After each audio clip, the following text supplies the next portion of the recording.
Oliver Twist by Charles Dickens. A note about England in the 19th century. Dickens' story, Oliver Twist, takes place in London in the 1830s. At this time, Great Britain was a very rich country, and London was the largest city in Europe. Many rich people lived in London. They had expensive houses, and they had the very best food and drink. They traveled in fine carriages pulled by horses, and they wore beautiful and fashionable clothes. When he lived in London, Charles Dickens saw the rich people living in beautiful houses. However, most people in England at this time did not have much money. Thousands of poor people lived in London. They lived in small, dirty houses and did not have enough to eat.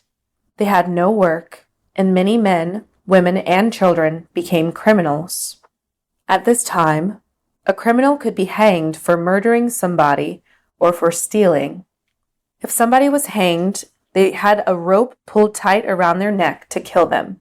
England is divided into counties, and each county is divided into parishes.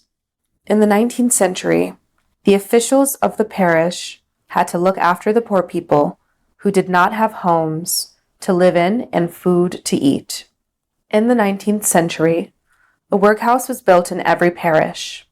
Workhouses were places where the poor people were made to live. Workhouses were usually terrible places. The poor people who lived in them were given food to eat and beds to sleep in.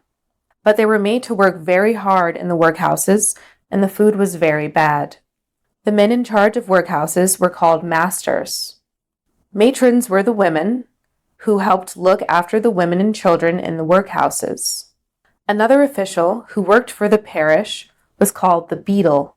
A beadle wore special clothes and carried a special stick. His job was to punish people who had done wrong.